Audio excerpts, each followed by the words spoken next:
Fixer fans, and welcome to my first video on each episode of Body Fixers.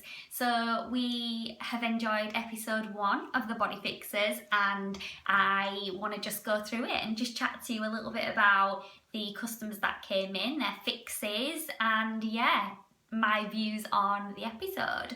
So the first client who came through the doors was my client, Rob. Rob was the sweetest guy. He was just lovely, but he was very, very pale, to the point where I thought he was an albino. Well, actually, I thought it was Albanian, but yeah, I got my words mixed up. That will happen a lot. But he was very pale. His mates said he was Casper the Friendly Ghost. He got a few little teases with that one. But he was going on holiday and he worked out a lot in the gym and he wanted to be able to show off those muscles and yeah, feel confident within his own skin. Now, personally, I thought he looked amazing pale.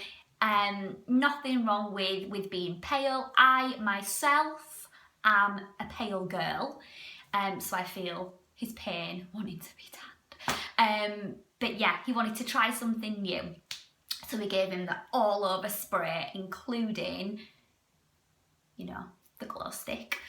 So yeah, it was a really fun treatment to do. It was a spray tan, you know, do 1 million a day in a salon, but for someone that pale, it was a major transformation for him. And yeah, he felt amazing for being browner or golden and experiencing the golden shower. But yeah, it was fantastic. And yeah, so he was teased beforehand for being so pale. Hopefully he didn't get teased now for being like he'd spent a week on the sun. He did look very, very brown. But in real life, it didn't look quite as dark as what it did on telly. But yeah, he loved it, and I loved it as well.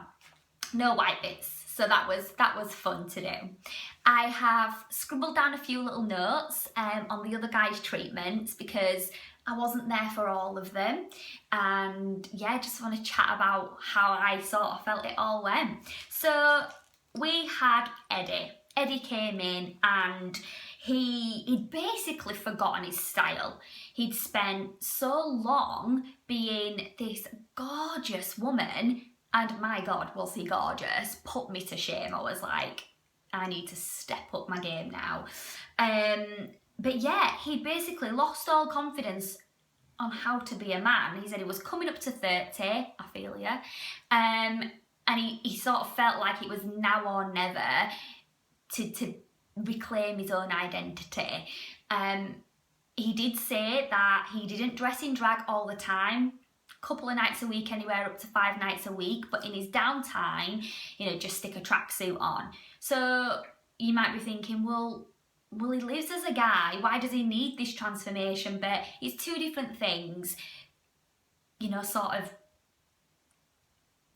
living as a guy but not really having your own identity. And I feel that the haircut and the outfit and really just getting rid of all that makeup did help him to reclaim the true Eddie. And like he said, he feels like a real boy. So yeah, it was so good, and I think Dan did an amazing job on giving him a real stylish haircut, but it suited him. He could have gone for lots of different styles, but I think he chose a style that really was perfect for Eddie. So yeah, he took off those skyscraper heels and you know, I wouldn't say he went macho, but he did, you know, he did man it up for the day. I hope that he has kept the style because he looked just as gorgeous as a guy as what he did as a woman. So yeah, fantastic.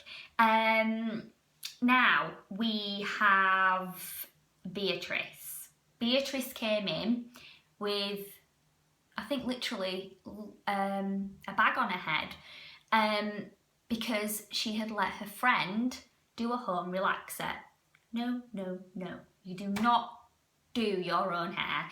Colour, cut, or relaxer. It was a bit of a learning curve for me because as a Caucasian girl with straight hair, unless I curl it myself, I know nothing about relaxants. So it was, it was really good for me to see somebody who has had to have the hair relaxed and really the detriment that can happen if you do it yourself or if your mate does it. So she came in and she had this relaxant, but then basically had just been hiding her head under this hat or bag or whatever it was, and then it had started to dread.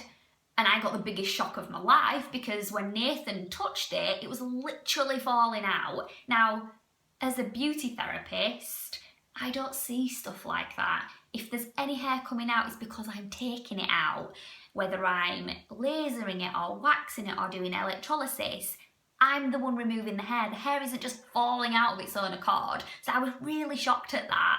And what Nathan was able to do, he was able to get rid of the relaxer and still give her a style. I thought when he said he was going to have to shave it all off that she'd just look bald, but he managed to still shape it and give her this style. And the one thing I noticed that was I never noticed before was actually how beautiful Beatrice was. She came in as a pretty girl, don't get me wrong, but got rid of the hair, gave her this amazing style, and then literally all you could see was her beautiful face, which just the impact wouldn't have been as amazing had Alex not have given the most amazing makeover. That man is magic, and he managed to bring out Beatrice's eyes and give her this purple lipstick, and it just suited her so well. Like, she looked amazing, and there will be a lot of people out there like, oh, you just shaved her head, but that's not what happened. She had this amazing style, amazing makeup, and a confidence. Beatrice is a new mum. She has a little one, and her confidence was rock bottom, and she walked out of there feeling $1 million. So well done, guys. Well done, boys, for transforming her, because I personally thought she looked stunning. Yeah, it's just for girls as well. I mean, it's coming more so for guys, but for girls, your hair's your crowning glory, and if that's looking shit, then you feel shit. So well done there for the hair and the makeup, because yeah, she just felt amazing, and hopefully her friendship with the DIY hairdresser will be restored. So yeah. Now, moving on to Henry. Now, Henry is fierce. Self-proclaimed fierce, but I agree. He's got the personality. He has the look. He dresses well. His makeup is amazing. And literally, for 9 months, he's become addicted to lip filler, going every 6 weeks, getting more and more pumped in. And yes, it's good that people notice that you've had improvements, and like he said, his lips were what did he say? The lips are what? Goals? His lips are goals.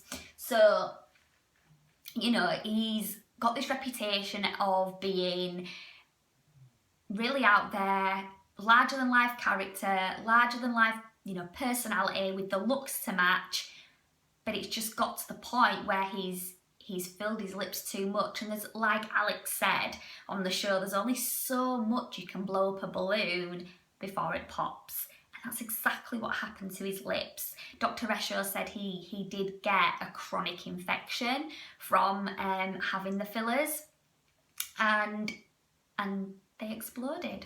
Much to Daniel's dismay, he was retching when he saw the green pus coming out of Henry's lips on the video. I have to say, I didn't mind not being there for that. I have a strong stomach, but I didn't mind not seeing that. So yeah, Dr. Resho cleared up the infection for him, put him on a strong course of antibiotics, and had to be very strict with Henry, and then, put him under the knife and got rid of that infection and fixed everything. And I have to say, now his lips are goals. They looked amazing. But yeah, Henry, if you're listening, stay away from the lip fillers. You are good now. And yes, your lips are goals. Alex did his amazing makeup afterwards. Yeah, what can I say? Total look, looked amazing. So well done, guys. Now we had Nicola. Nicola was our tearjerker, and for all the right reasons. In Nicola being such a young girl, 27, 28 years old, getting breast cancer and going through a course of chemotherapy is very intense for such a young woman. And like I just mentioned, as a woman, your hair is your crowning glory, and to lose that is pretty horrific. And some might say it's vain, but you know what? It changes how you feel about yourself and obviously how you look. And to have that stripped away must be awful.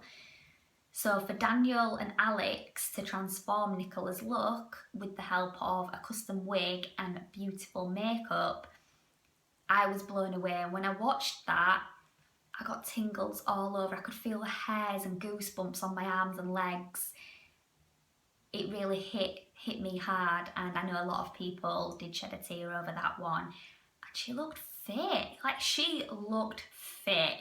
And I give you a little bit of goss, when she was having her reveal, myself and the production team, April and her fiance, were stood behind the scenes watching the reveal, and I don't think there was one dry eye in the studio, because she was just so amazing, and we all wanted it for her. So well done, Alex and Daniel, for really creating that transformation. She looked insane.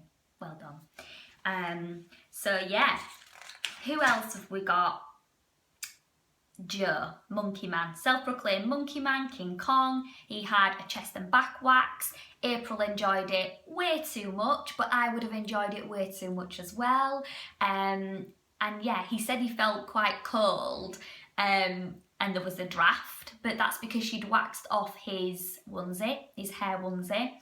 So hopefully he'll be able to go on holiday with his girlfriend and not feel embarrassed of being super hairy. His friends cannot tease him anymore, and she can apply sunscreen without getting matted hands. The hair was causing an untidy home, it was getting in his food, and all in all, just, yeah, a bit of a mess. So he had a chest and back wax, and he looked very good for it, I think, and April did an amazing job. A couple of comments out there, you should have chopped the hair, cut the hair down before you did it. Not necessary at all. If it was pubic hair and it was curly and matted, absolutely, which is what I had to do for somebody who had a genital wax. But for that wax that April did, not necessary to trim the hair. She did an amazing job, and the results were very, very good. So yeah, well done, April. So all in all, I don't think I've forgot anybody. Henry, Nicola. Yeah, I think I've remembered everybody. But you know what?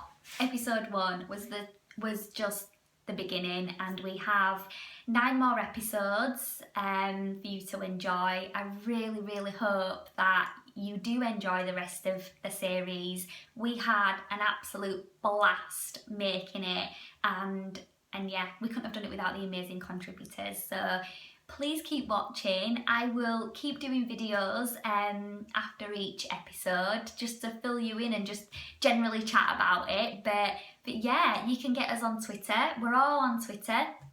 I'm Melissa Murphy, Melissa_MUR4Y. I'm on the Instagram and Facebook as well, so you can get me on there.